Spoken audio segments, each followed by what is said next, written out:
작곡가 존 피터슨이라고 하는 사람은 가스펠곡을 많이 썼습니다. 1100곡 이상을 썼고 칸탄타를 대략 한 34곡 이상을 썼던 분입니다. 그래서 여러분들이 성가대에서도 성가를 하는 곡들 중에 보면 존 피터슨의 곡들이 굉장히 많이 있어서 많은 교회의 성가대원들이 많이 부르는 그러한 곡들이 많이 있습니다.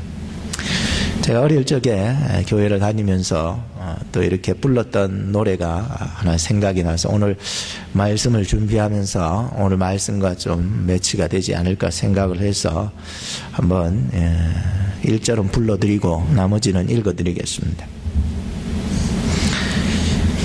이전에 내가 어두운 길을 걸어왔으나 밝은 길 걸으며 진리의 하늘 말씀 전할 길을 찾아서 밝은 길 걸어가겠네. 밝고 빛난 길 걸어가겠네. 밝은 길을 걸어가며 찬양하라. 할렐루야 할렐루야 찬양하면서 밝은 길을 가겠네. 노래는 밝은 길 가라 그러는데 참 부르는 사람은 우중충하게 부르고 있으니 좀 내가 좀 죄송합니다. 예, 막 지금 목소리가 좀 그런.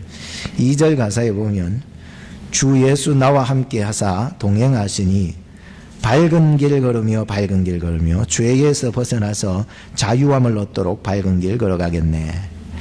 3절 가사에 보면 이 세상 성도들은 항상 영광을 누리며 밝은 길 걸으며 주님의 귀한 피로 죄를 대속했으니 밝은 길 걸어가겠네. 밝고 빛난 길 걸어가겠네. 밝은 길을 걸어가며 찬양하라. 할렐루야 할렐루야 찬양하면서 밝은 길을 가겠네.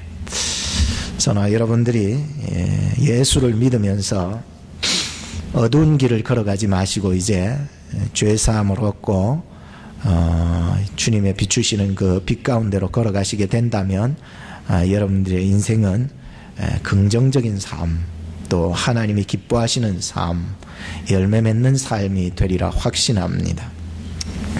9절 말씀에 보면은 이런 말씀이 있습니다. 찬빛 곧 세상에 와서 각 사람에게 비치는 빛이 있었나니 이라고 말씀합니다. 참빛의 개념은요, 우리가 세상으로 보는 그런 빛을 의미해 주는 것이 아니고 좀 더 높은 차원의 2차원적인 빛을 의미해 주고 있습니다. 원문으로 보면 영원한 빛이다 또는 계시적인 빛이다 이런 얘기를 하고 있습니다. 그래서 우리가 참이냐 거짓이냐 우리가 그것을 따질 수 있는 빛이 아니라는 거예요. 정말 이 빛이 있느냐 없느냐에 따라서 그 빛이 있고 없고 그게 아니라는 겁니다. 이 참빛의 개념은 우리의 증명과는 상관이 없이 스스로 있는 빛을 말해주고 있습니다. 그래서 오직 믿음의 눈으로 외에는 이 빛을 볼 수 있는 길이 없습니다. 우리 세상 사람들은 믿음이 없다 보니까 빛에 대한 개념을 햇빛, 달빛, 전등빛 이런 빛 정도로만 알고 있지만은 하나님을 믿는 자녀들은요 어둠 속에서도 절망 속에서도 찬빛을 보면서 이겨나가며 회복되어지고 승리되어 나가는 것을 배우게 됩니다. 찬빛은 예수님을 의미하더라고요. 그리고 그 찬빛 속에는 생명이 있는데 그냥 생명이 아니라 영원한 생명이 그 찬빛 속에 속성으로 들어있습니다. 영생은 곧 유일하신 참 하나님과 그의 보내신 자 예수 그리스도를 아는 것이니라. 하나님이 세상을 이처럼 사랑하사 독생자를 주셨으니 이는 저를 믿는 자마다 멸망치 않고 무엇을 얻게 하려 하심이니라 영생을 얻게 하려 하심이니라.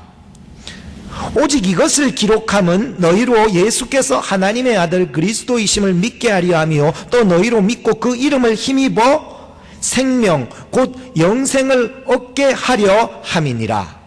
이것이 요한복음의 가장 핵심적인 말씀들입니다. 참빛은 하나님과 나와의 단독적인 구원의 방법을 이야기하고 있습니다. 9절을 다시 보시기 바랍니다. 참빛 곧 세상에 와서 각 사람에게 비치는 빛이라고 말씀하고 있습니다. 하나님이 우리에게 비춰주시는 영생의 빛, 구원의 빛, 생명의 빛은 어떤 집단이나 단체가 아니라 그 빛은 각 사람에게 비추어지는 개체적인 빛이라는 거예요. 구약시대에는 이스라엘이라는 그 민족을 선택하여서 구원해 냈다고 볼 수 있지만 이제 예수님을 통하여서 오늘날에는 개개인과의 단독 대면을 통하여서 구원을 이루어 가시더라 말입니다. 어느 나라, 어느 민족, 어느 단체, 어느 교회를 통해 가지고 구원하시는 것이 아닙니다. 이제는 개개인을 통해서 하나님이 각 사람에 비추는 그 빛으로 말미암아 우리에게 영생을 주시고 계시다는 것입니다. 목사님, 우리 가정은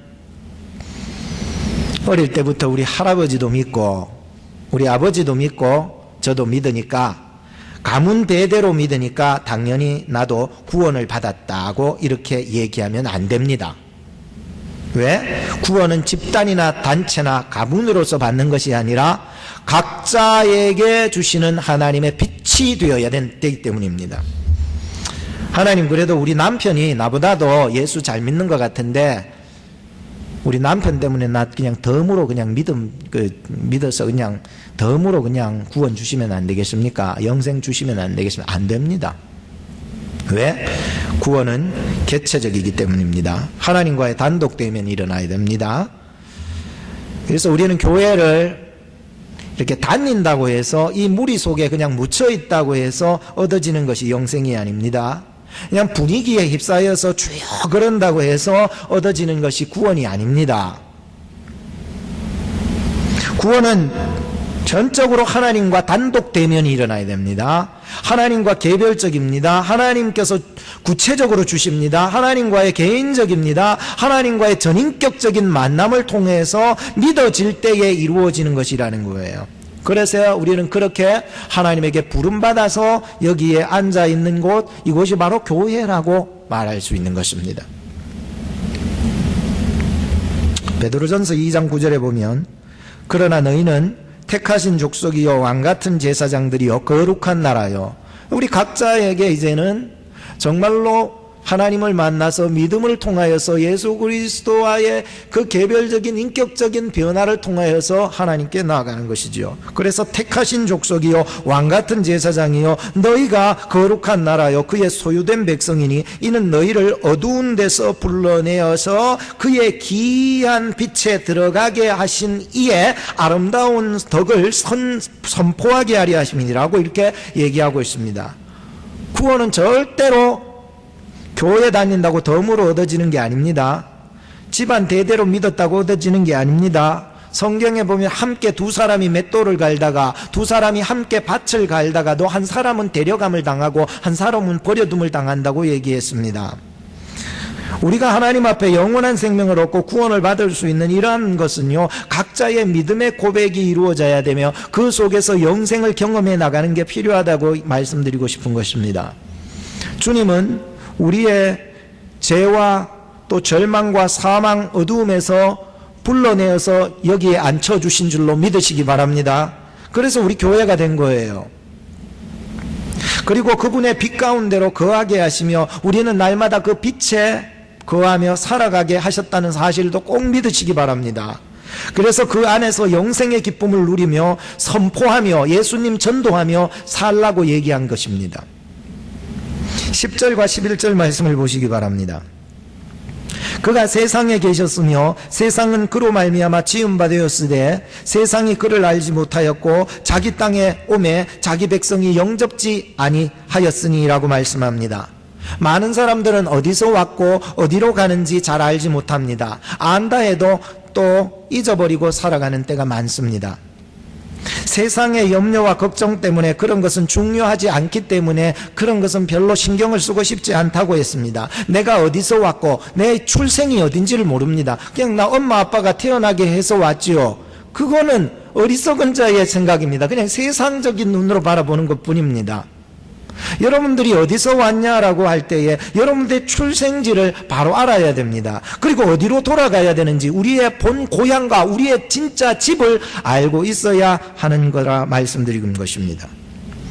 그런데 사람들은 살다 보니까 그저 이게 뭐 내가 어디서 왔고 어디로 가는지는 까맣게 잊어버리고 그저 내가 사는 데만 집중을 하고 사는 것이 중요하고 나만 잘 살면 된다고 그렇게 생각을 합니다. 나에게 생명을 주시고 나에게 구원을 주시고 나에게 천국을 주시고 나에게 이 시간을 주시고 나에게 가족을 주시고 나에게 교회를 주시고 나에게 이 모든 자연 만물을 통해서 우리에게 보여주시고 나에게 영원한 것을 또한 주셔서 우리에게 영원한 이 구원을 주신 데에는 관심이 없는 거예요. 누가 주셨습니까?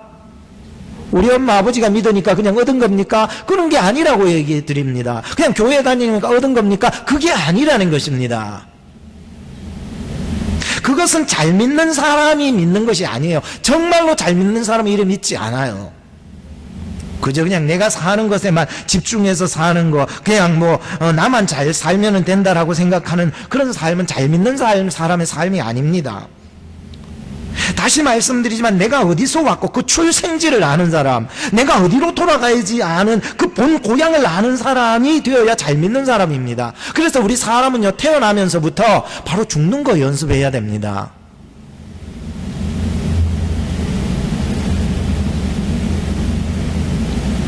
어찌 보면 건강한 사람들은 이것을 잘 이해하지 못하리라고 생각합니다. 우리가 어떻게 태어나면서 죽음을 향해 간다는 이것을 정말로 우리의 고향을 향해서 간다는, 우리는 다 순례자예요. 이방인이에요. 우리는 그냥 잠시 머물다가 가야 될 이 땅이거든요.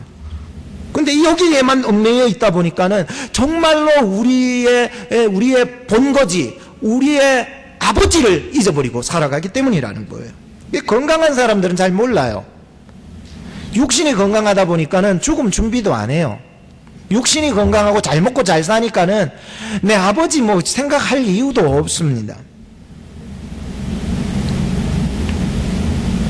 어쩔 때는요, 죽어가는 환자보다도 환자를 수발하는 사람이 먼저 죽는 경우를 봤습니다.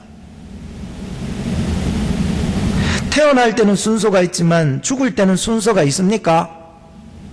없잖아요. 누가 먼저 태어나느냐? 우리 교회 지금 앉아 계신 우리 홍성열 권사님 연세가 제일 많으시지만 계시다고 해서 죽을 때는 누가 먼저 죽는지 그 순서가 없다고 말씀드리는 것입니다. 출생이라고 하는 것은 마치 배에다가 짐을 잔뜩 싣어놓고 어떤 목적지를 향해 가는 거예요. 그리고 목적지에 가서 짐을 다 불어놓고 다시 돌아오는 게 죽음이라는 거예요. 그런데 어쩔 때는요, 세월호와 같이 목적지에 도착하기 전에도 안타깝게도 침몰할 수 있는 그러한 경우도 있는 게 인생이라는 겁니다. 그러기에 우리는 오늘 나에게 주어진 오늘 하루의 시간 속에 내가 어디서 와서 무슨 목적으로 살며 어디로 가야 되는지를 아는 지혜가 있어야 하는 것입니다. 그래서 항상 매일매일 이 순간 죽는 연습을, 죽음을 향해 가는 인생인데 죽는 연습을 늘 해야 되는 거예요.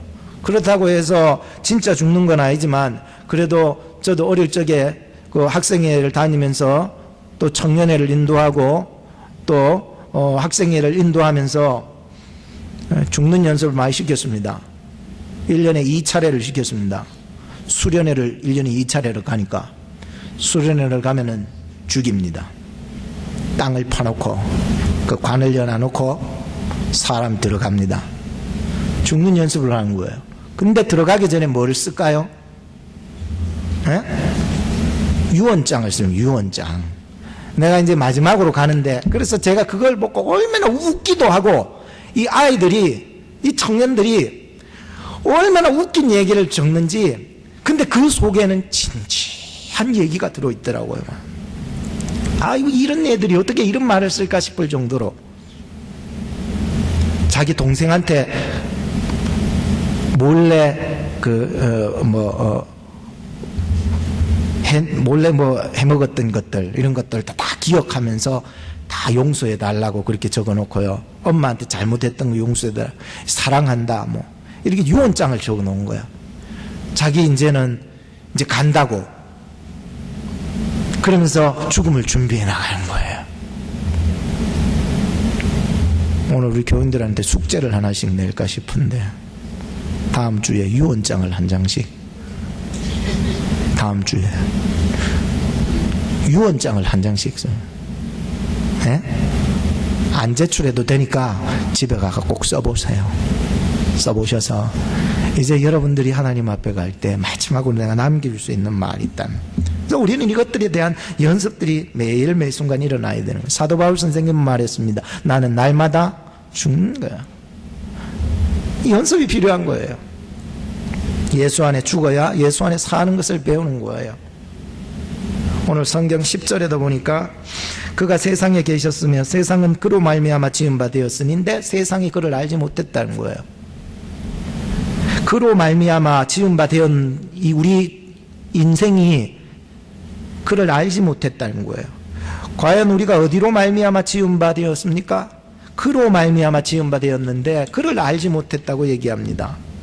오늘 본문에 앞서 읽어보진 않았지만 3절의 말씀에도 보면은 만물이 그로 말미암아 지은 바 되었으니 지은 것이 하나도 그가 없이 된 것이 없다고 얘기하고 있습니다.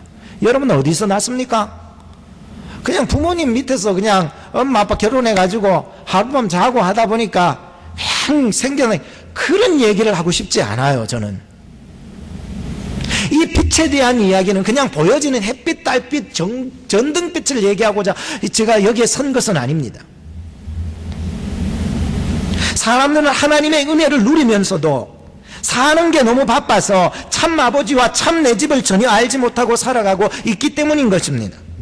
시편 121편 1, 2절에 보면 이런 말씀이 있습니다. 내가 산을 향하여 눈을 들리라. 나의 도움이 어디서 옳고 나의 도움이 천지를 지으신 여호와에게서로다. 사람들은 세상을 살아가면서 상처를 많이 받습니다. 그리고 실족도 당하기도 하고 넘어지기도 하고 해코지 당하기도 합니다. 그것이 시편 121편의 내용입니다. 그런데 우리를 넘어지지 않게 하시고 상처받지 않게 하시고 해코지 당하지 않게 하시고 환난이 와도 명케 하시고 영혼을 지키시며 영원까지 지켜가시는 분이 누구예요? 여호와 하나님이시라고 얘기하더라고요. 오직 우리의 인생의 도움의 근원이 어디로 가야 됩니까? 근원지가 되신 천지를 지으신 우리 아버지가 되신 하나님께 도움을 요청해야 된다는 것입니다. 여러분 인생의 길을 가다가 잃어버리신 적이 있습니까? 원점으로 돌아가서 어떤 물건을 가지고 다니다가 잃어버렸습니까? 원점으로 돌아가서 생각을 해야 돼요. 저희 아내는 항상 잊어버리는 게 많아요. 요즘 들어서 열쇠를 자꾸 잊어버려요. 어디 갖다 놨는지 몰라요. 그래서 내보고 열쇠를 빌려달래요. 자, 앉아라. 책상에 앉아라. 곰곰이 생각해라. 원점으로 다시 돌아가서 곰곰이 생각하래. 그 곰곰이 생각하다 보면 생각이 난 거예요. 우리가 인생의 길을 잃어버렸을 때 길을 가다가 인생의 길이 있어요. 길을 가다가 길을 잃어버릴 수 있어요. 내가 중요한 물건을 잃어버릴 수가 있어요. 내 영혼에 대한 것에 대한 것들도 잃어버릴 수가 있어요. 하나님의 형상을 따라서 이것을 구하다가 이것을 잃어버릴 수가 있어요. 근데 원점으로 돌아가야 되는 거예요. 근원지 누굽니까? 하나님께로 돌아가야 됩니다. 우리를 지으신 분이 누구예요? 하나님이요. 저 사람은 나를 몰라도 하나님은 나를 아셔 모르셔? 아셔. 나의 가는 길을 그가 아시나니 그가 나를 단련하신 후에 내가 정금같이 나오리라.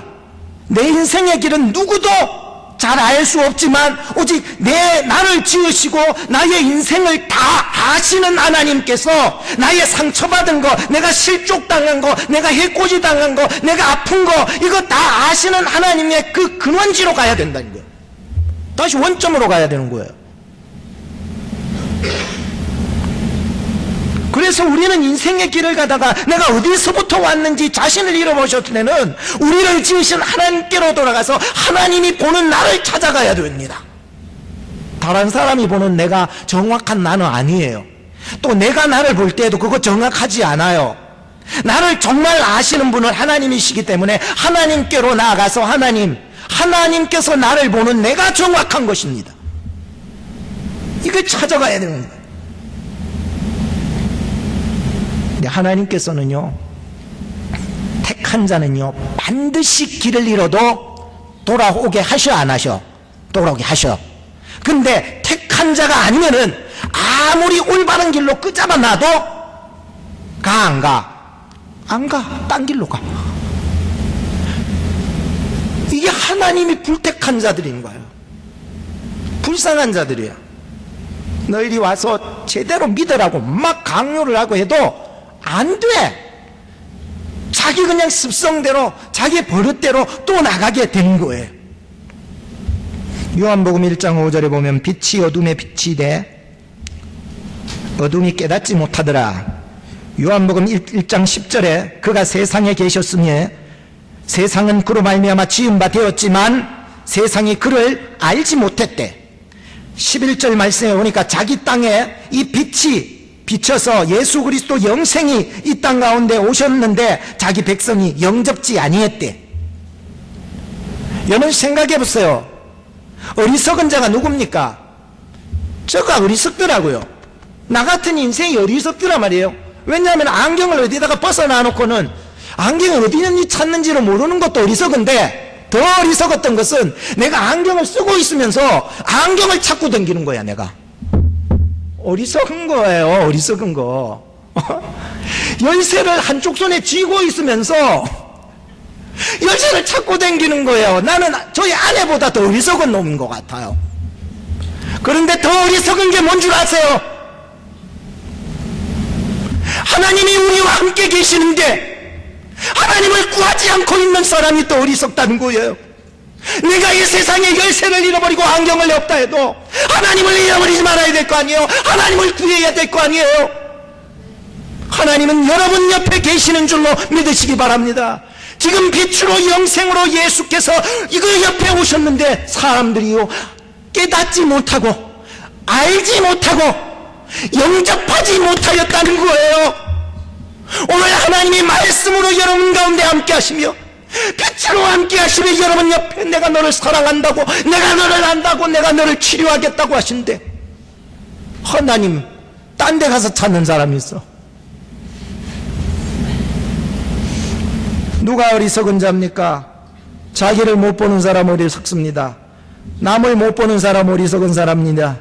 더 어리석은 사람은 주님이 옆에 함께 계신데도 깨닫지 못하고 알지 못하고 영접하지 못하고 도움을 구하지 못하는 자가 진짜 어리석은 자인 것입니다. 예수님은 빛이십니다. 예수님은 창조주십니다. 예수님은 영원한 생명을 가지고 계십니다. 예수님은 구원자십니다. 예수님은 치료자가 되셨습니다.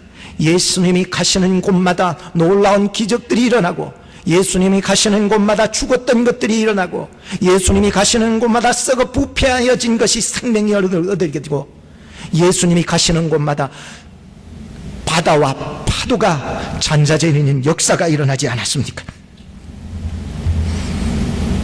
12절과 13절을 보시기 바랍니다. 영접하는 자 곧 그 이름을 믿는 자들에게는 하나님의 자녀가 되는 권세를 주셨으니 이는 혈통으로나 육정으로나 사람의 뜻으로 나지 아니하고 이것은 오직 하나님께로서 난 자들이라는 거예요. 원문으로 보면은 그러나가 더 붙어 있어요. 그러나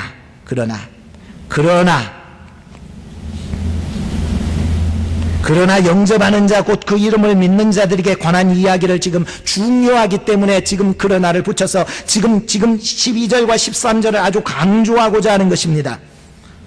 5절에 보면 깨닫지 못하는 자, 10절에 알지 못하는 자, 11절에 영접하지 못하는 자, 아니하는 자와 대립시켜서 지금 영접하는 자를 강하게 지금 어필하려고 하고 있는 것입니다. 하나님께서 오늘 우리에게 강하게 지금 어필하고 있는 것이 무엇입니까? 그러나 영접하는 자라는 것입니다.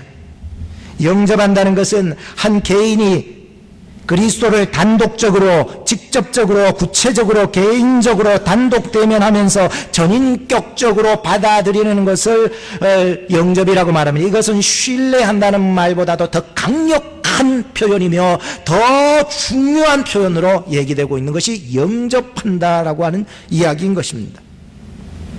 영접하면 주어지는 신분이 있습니다. 어둠의 자녀에서 하나님의 자녀로서의 신분 변화가 일어나기 시작하는 것입니다.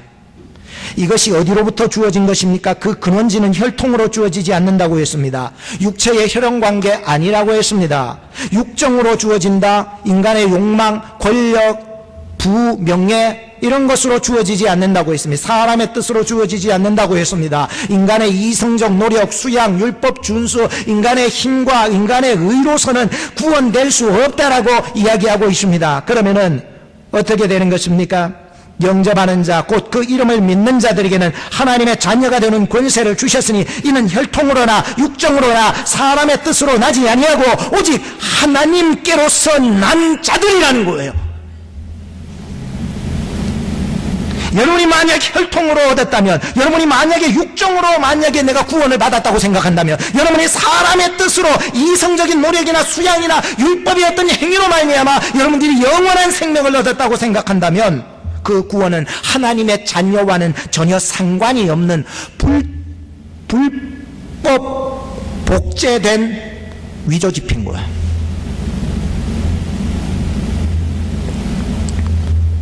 위조지폐는요, 요즘 시대가 갈수록요, 점점 똑같아져 가지고요, 진짜 검색가 우리의 시안으로 봐서는 절대로 알아낼 수가 없는 거예요.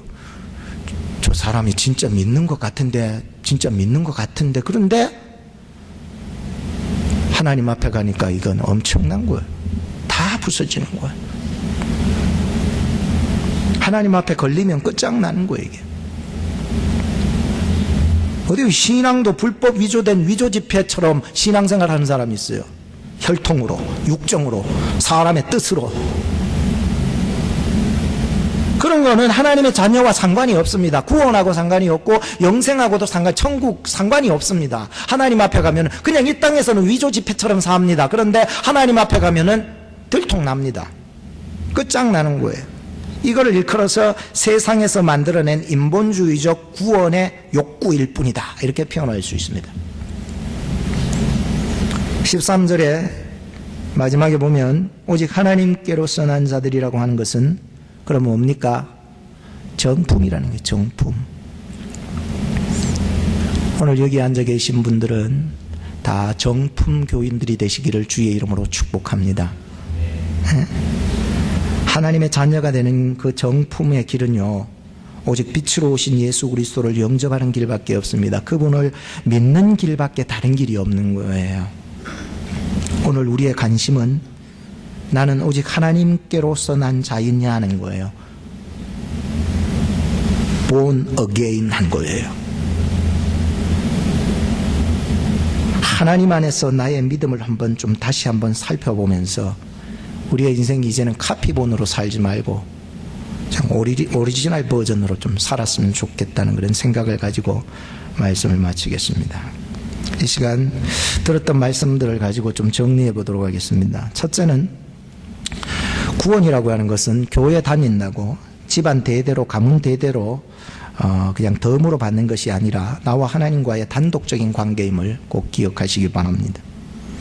어리석은 사람은 자신을 의식하지 못하고 남도 의식하지 못하지만 더 어리석은 자는 하나님이 옆에 계신데도 그 도움의 근원이신 하나님을 구하지 않는 자라는 것입니다.